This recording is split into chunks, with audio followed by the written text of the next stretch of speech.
Seriously, how long are you planning to stay at the headquarters? You don't even have a desk and just run around the office. There's no place for a high school grad like you here. When I opened the door to the CEO's office, I was surprised to find Amy, the department head, sitting in the absent CEO's chair with an air of arrogance. She graduated from Harvard and always looked down on me, flaunting her education. No, Amy, the chair you're sitting in is actually mine. What? Are you talking nonsense? Have you gone crazy from not fitting in at the headquarters? No, I mean it. The chair you're sitting in, the CEO's chair, is mine. Can you move out of the way? After this, she is left slumped on the floor of the CEO's office when she discovers the truth. Her life was about to hit rock bottom. My name is Kevin Johnson. I was raised by a single mother after my parents divorced shortly after I was born. Their separation wasn't due to a bitter fight, but more because of differing values, so our relationship wasn't too strained. Even after the divorce, my dad continued to pay child support and we met regularly.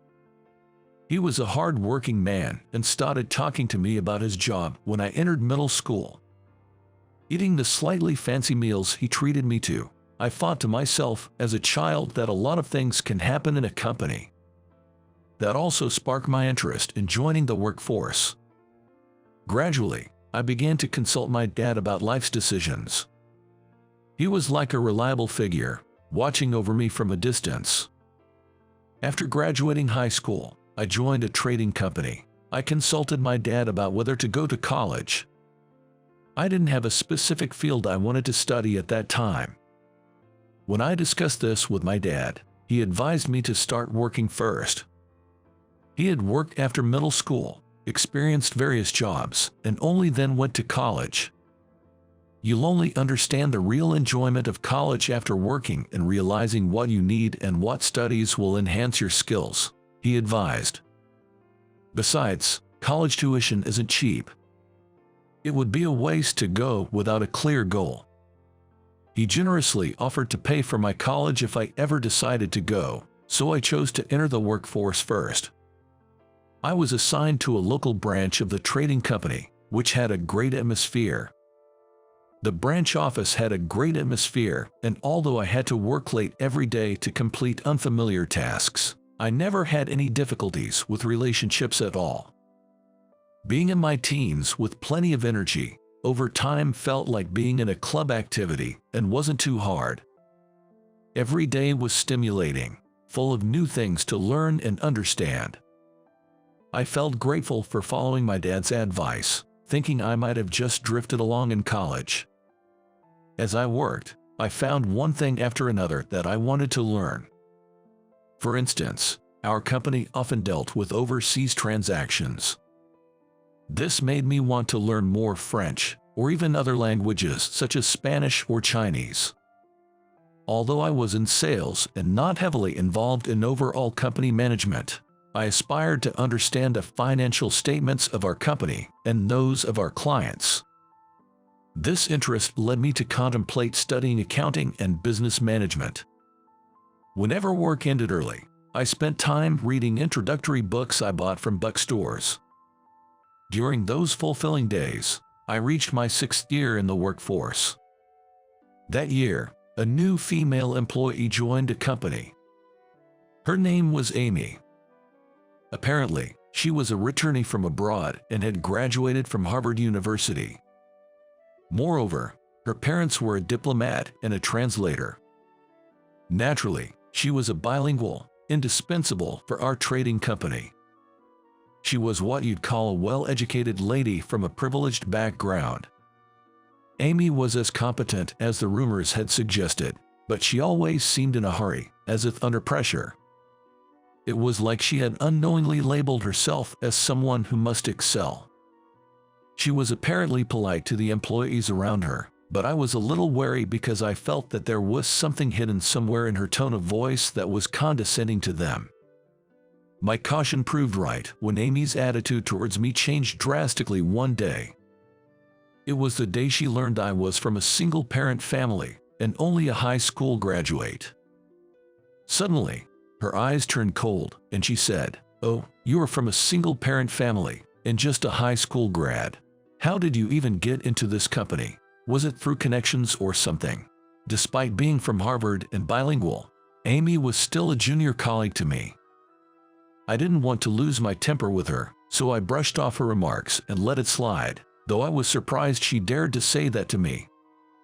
After that incident, Amy's language skills and negotiation prowess were recognized, and she was soon transferred to the headquarters. Of course, she didn't leave a good impression on me, but she probably didn't care. Once Amy moved to the headquarters, peace returned to the branch where I worked. I enjoyed my daily work in a good environment. By this time, I had gotten used to my job, and my overtime hours had decreased. I was thinking about going to a university, maybe through online courses or night classes, while continuing to work. So, I kept turning down offers to transfer to the headquarters. However, around my 10th year with the company, I could no longer refuse the transfer to headquarters. Saying goodbye to everyone at the branch who had nurtured me for 10 years, I got a bit emotional recalling a good and tough time since my high school graduation. Everyone at the branch was crying too, making me realize how great the environment had been. After the farewell party at the branch, on the day before my transfer, I had dinner with my father. He had lost quite a bit of weight since I last saw him. He wasn't suffering from any serious illness, but his aging worried me. Then, my father made a request, but I'll talk about that later. The next day, my first day at the headquarters, started with greeting rounds. I went through a number of departments throughout the head office and got to know everyone. Finally, though reluctantly, I went to greet Amy, who had become a department head. Well, you've come to headquarters. What can a high school grad from a single-parent family even do here? Come on, Amy, please go easy on me. Well, do your best, I suppose. Amy had become even more prickly over the nearly 10 years we hadn't met. Despite the struggles of working in a male-dominated company, looking down on others is not cool. I sighed. What bothered me about Amy was her tendency to belittle others based on things that were not of a person's nature, like being a high school grad or from a single-parent family. Amy didn't see who I really was.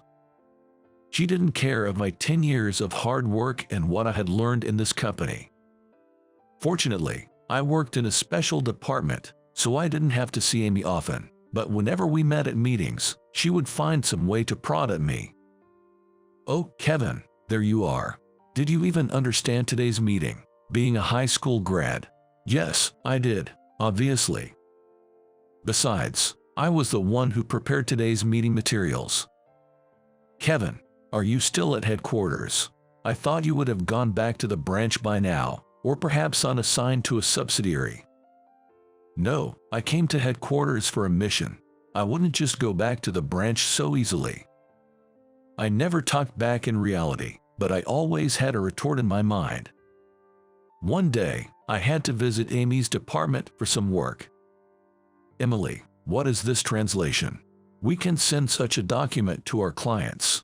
"I'm sorry, Amy. It's my first time preparing a document in French." Amy was scolding a female employee in her department, making her kneel on the floor. "Amy, this is too much." I hurried over and helped the kneeling employee stand up. "Kneeling is not okay. Look, she's about to cry."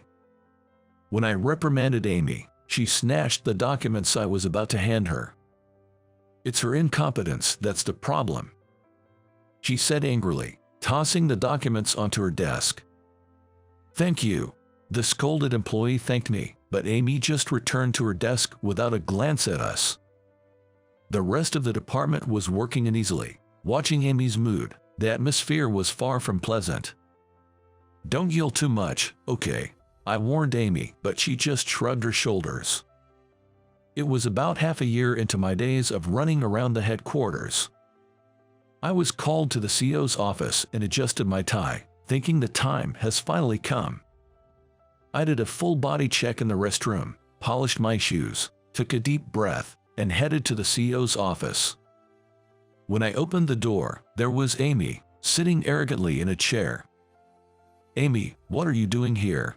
"Aha, Kevin, what brings you here?" "Well, I was called by the CEO. What about you, Amy?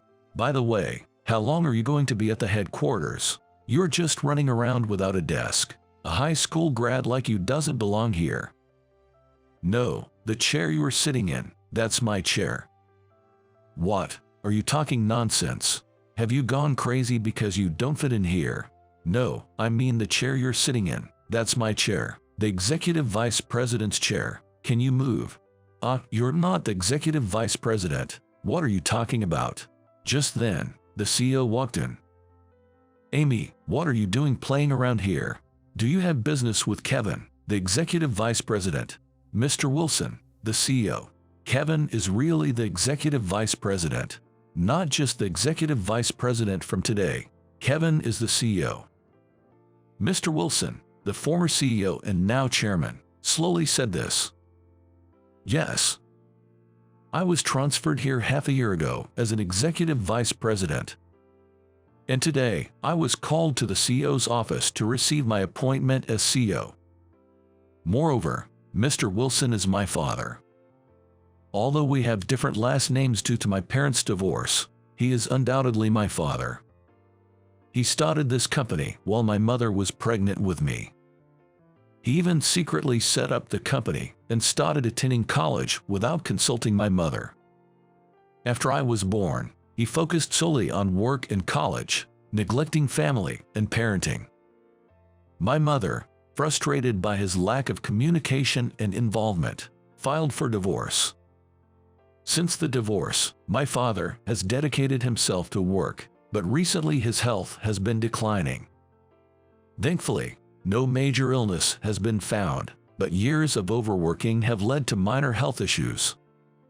He decided it was time to step back and wanted to hand over his company to me.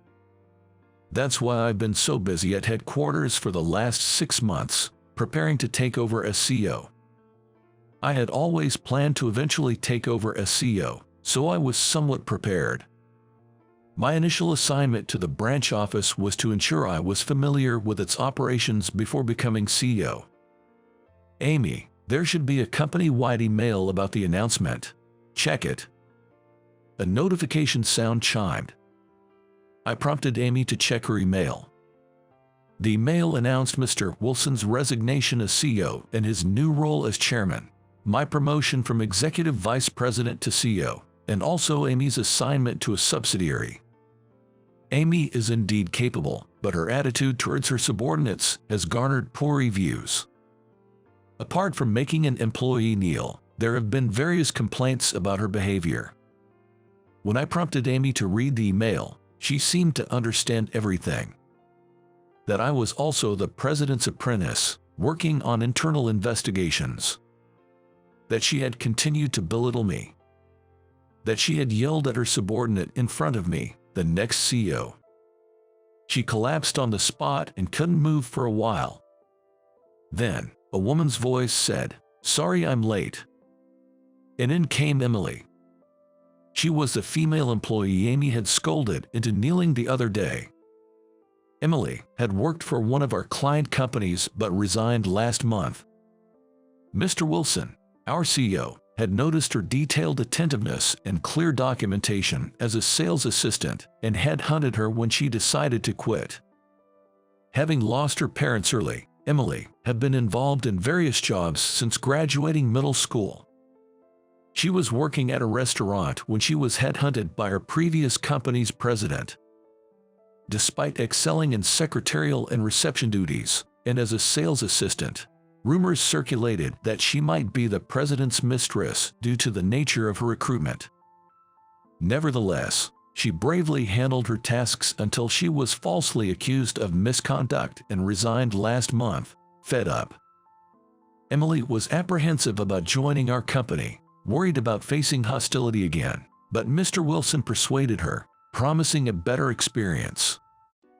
Emily was set to become my secretary starting today. Amy, still sitting on the floor, glared at Emily, and then left the office. It must have been hard for her, but her harsh treatment of subordinates as a manager warranted her transfer. She didn't make any excuses, likely understanding her own mistakes. Years passed since I became the CEO and my father became the chairman. Initially, I was anxious about how things would go, but thanks to my father, Emily, and our employees' support, we've managed to maintain our performance. It's not just about maintaining, but I'd like to improve our performance. However, sustaining it for the first few years is an achievement worth acknowledging. Emily has been a great help in her secretarial duties. Emily's knack for anticipating needs, evident from how she was favored by her previous CEO, is now indispensable for me. I hardly manage business trips without her. Speaking of which, I recalled Amy from the subsidiary. Initially, she struggled with a bad reputation there too, but eventually, her reputation began to improve.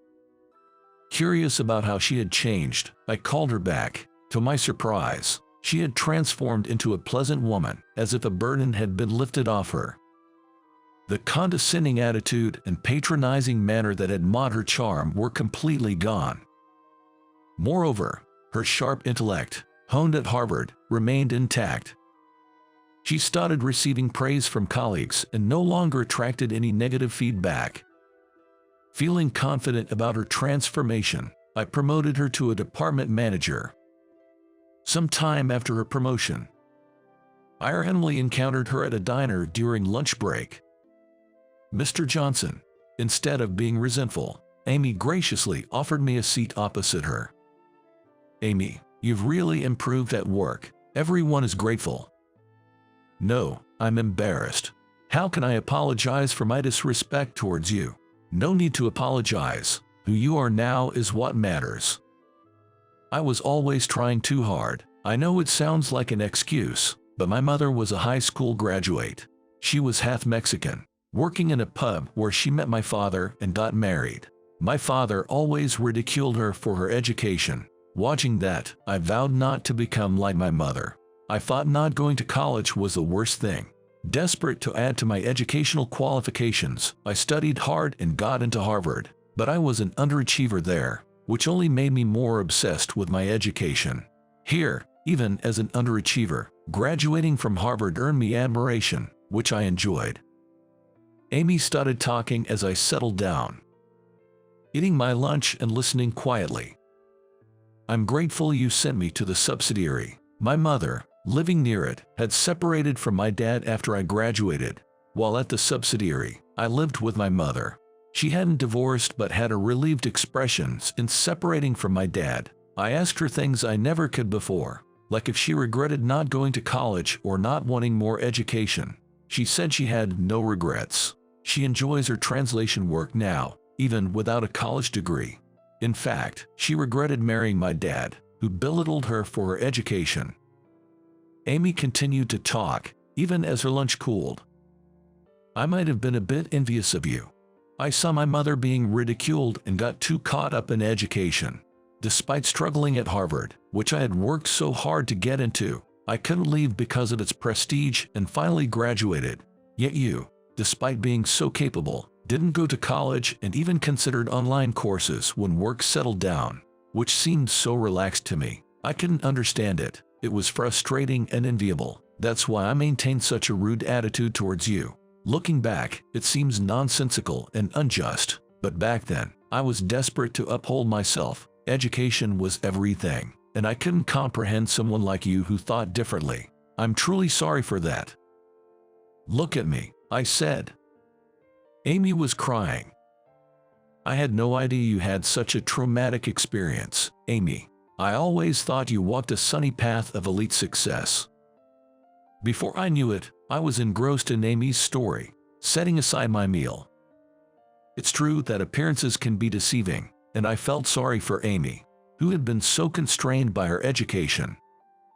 The changed Amy diligently accumulated achievements for the company and carefully nurtured her subordinates. Recognizing her efforts, I promoted her from department manager to executive vice president. She's now an indispensable member of the team for me. Of course, Emily is also working hard as my secretary. She's attentive, meticulous in her work, and I rely heavily on her. Now, Amy and Emily occasionally clash over work strategies, but they generally maintain a good relationship. After learning that people tend to speak their minds more freely during meals, I make a point of having lunch with not just Amy, but also Emily.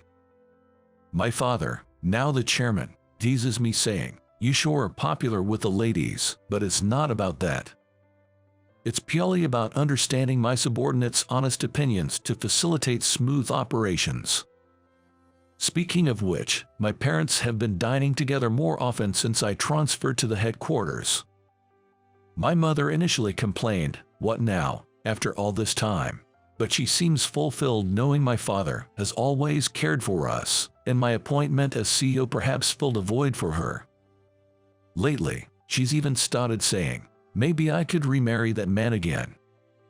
As for myself, I've decided to start attending university through online program this spring. Now that I'm more accustomed to the role of CEO and clearly see my areas for improvement, I believe university will be very rewarding. Hearing this, Emily asked if she could also enroll in an online high school course. My answer was, of course, yes. Age doesn't matter when it comes to learning. There's always a time in everyone's life when it's the right moment to learn. For Emily and me, that time is now. I jokingly asked Amy, "Why don't you go back to college too?" She declined, saying, "I don't want to lose Harvard as my final alma mater. But if she ever wants to learn more, I think she should go back to college, even as a non-degree student." We can all educate ourselves at any age. It's about receiving education when it's needed. With these thoughts, I'm about to welcome my first spring as a university freshman.